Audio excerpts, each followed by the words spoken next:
Un jour que le prophète Mohammed, paix sur lui, était avec ses compagnons, ces derniers virent arriver un jeune homme habillé de blanc, ne portant sur lui aucune trace de la poussière du voyage.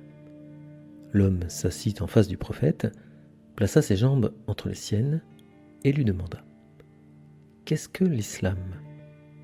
Le prophète répondit « L'islam, c'est la soumission à Dieu basée sur la pratique des 5 piliers, c'est-à-dire le double témoignage de l'unicité divine et de la révélation mohammedienne, la prière, l'aumône, le jeûne du mois de Ramadan et le pèlerinage à la Mecque. » Le jeune homme dit alors « Tu as dit vrai », ce qui ne manqua pas d'étonner les compagnons.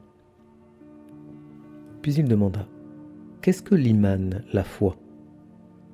Le prophète répondit « L'iman, c'est le fait de croire en Dieu, en ses anges, en ses livres, en ses envoyés, au jour du jugement et à la prédestination. » Une fois encore, le jeune homme s'exclama « Tu as dit vrai !» Puis demanda « Qu'est-ce que l'ihsan, l'excellence ?» Le prophète répondit « L'ihsan, c'est d'adorer Dieu comme si tu le voyais, car si tu ne le vois pas, lui te voit. » Après avoir confirmé ces paroles par un nouveau « Tu as dit vrai » et posé quelques nouvelles questions, le jeune homme partit. Le prophète demanda alors à ses compagnons s'ils savaient qui était cet homme. Devant leur ignorance, il leur révéla qu'il s'agissait de l'archange Gabriel, venu pour vous enseigner votre religion. À travers ce célèbre hadith apparaissent 3 niveaux d'expérience et de compréhension de la réalité divine. La soumission à la loi ou le respect de l'écorce et de la forme des choses, la foi ou la compréhension de la chair et du contenu de la religion, et enfin l'excellence ou le noyau central que constitue la prise de conscience de la présence divine. Pour atteindre le noyau, il faut traverser l'écorce, disait Maître Eckhart. Le fruit est constitué d'une écorce, la loi, d'une chair, la foi, et d'un noyau, l'esprit. Mais pour atteindre le noyau, qui seul contient en germe un nouveau fruit, il faut d'abord passer par l'écorce. La relation entre l'exotérisme, partie formelle de la tradition islamique, et l'ésotérisme peut être comparée à la relation entre le corps et l'esprit. Sans esprit, le corps est vidé de son sens, de sa source vive.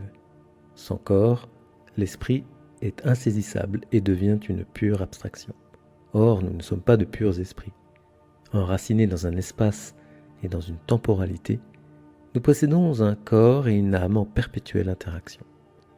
Il suffit de voir à quel point le fait d'être fatigué ou affamé peut parfois altérer notre patience ou notre bonne humeur. Cette interaction est d'ailleurs à la base de la notion de rituel, de cette pratique qui mobilise l'ensemble des éléments constitutifs de notre être. Le travail spirituel nécessite un cadre extérieur pour pouvoir être efficient.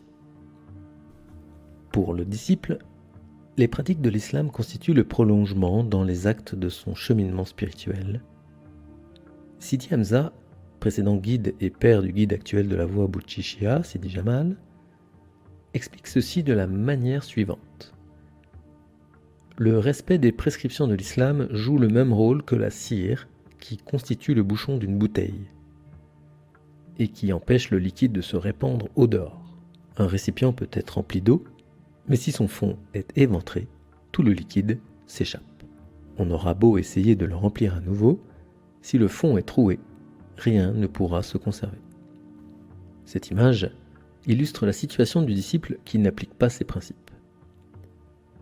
Le secret spirituel est cette eau dont la pratique du dhikr permet de remplir le cœur du disciple. Si la bouteille que représente son corps ne possède pas de bouchon ou pas de fond, il ne pourra pas conserver cette eau durablement. Quelle que soit l'intensité de ce qu'il aura pu goûter, il devra se résoudre à s'en séparer. L'application pratique de ces principes réside essentiellement dans le respect des 5 piliers de l'islam. Le premier est constitué par un double témoignage à la fois de l'unicité divine et de la révélation mohammedienne.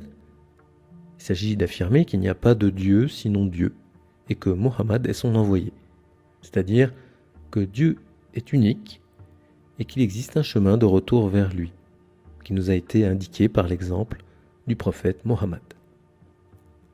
Le second consiste dans l'accomplissement des 5 prières quotidiennes, qui doivent être précédées par les ablutions rituelles. Le troisième réside dans l'aumône légale, qui vise à purifier les biens qui nous ont été alloués, en prélevant une partie pour les nécessiteux. Le quatrième est constitué par le jeûne du mois de Ramadan, qui s'effectue de l'aube au coucher de soleil durant un cycle lunaire. Enfin, le 5e pilier consiste à effectuer le pèlerinage à la Mecque, au moins une fois dans sa vie, si l'on en a la possibilité physique et matérielle. Il faut insister sur le fait qu'il ne s'agit pas ici de s'imposer des contraintes, mais de prendre conscience intérieurement de la nécessité de mettre en place progressivement, chacun à son rythme, des règles qui nous permettront de conserver ce que l'on a reçu et de recevoir davantage. Comme il est dit dans le Coran, Dieu veut la facilité pour vous, il ne veut pas pour vous la contrainte. Tout dépend aussi de l'endroit où chacun entame sa quête. Si une personne d'origine musulmane s'engage dans la voie, l'application des préceptes de l'islam pourra lui sembler facile et en quelque sorte naturelle. Par contre, pour un occidental par exemple, qui a priori ignore tout de ces pratiques, il est évident que les choses devront se faire d'une manière plus progressive, ne serait-ce que parce qu'il aura tout à apprendre et que ces rites seront entièrement nouveaux pour lui. L'accent est donc mis sur la nécessité de se diriger à terme vers une pratique respectueuse des obligations et des interdits de la religion, tout en faisant ressortir la prééminence de l'esprit sur la lettre, en ce qui concerne l'application de ses commandements. Pour illustrer ce propos, on peut mentionner l'histoire de cet homme qui était venu prier dans la mosquée où se trouvait le prophète. L'homme terminait sa prière lorsque un des compagnons du prophète s'aperçut qu'un des mouvements de la prière n'avait pas été correctement exécuté.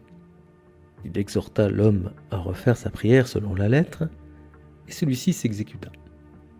Sa seconde prière terminée, l'homme se tourna vers le compagnon qui l'avait interpellé et lui demanda « À ton avis, laquelle de mes 2 prières a été agréée par Dieu ?» La seconde, évidemment, puisqu'elle seule a été accomplie selon la règle, répondit celui-ci. « Eh bien moi, lui dit l'homme, je crois que c'est la première qui a été agréée, car celle-ci, je l'ai faite pour Dieu, tandis que la seconde, je l'ai faite pour toi. » Le prophète qui avait assisté à la scène confirma cette réalité. L'intention reste donc primordiale. Comme l'indique Ibn Atallah, les œuvres sont des formes mortes, la vie y pénètre par le secret de l'intention pure. C'est l'état d'esprit intérieur, la réalité de la conscience intime qui accompagne l'action, qui anime véritablement celle-ci et lui donne son sens le plus profond. Il est intéressant de constater que le terme arabe sharia, qui est utilisé pour désigner la loi religieuse, possède aussi le sens de chemin. L'esprit de la sharia consiste en réalité à se rapprocher le plus possible de l'état qui était le nôtre lors de la création de l'homme, c'est-à-dire à retrouver peu à peu la conformité avec notre modèle adamique. Il s'agit donc d'un cheminement, d'une mise en conformité progressive qui va nous permettre au fur et à mesure que l'on se purifie de recevoir davantage. Pour finir, il est important de préciser que pour ce qui concerne les règles sociales et du vivre ensemble, il est clairement établi que chacune et chacun doit respecter les lois du pays dans lequel il se trouve.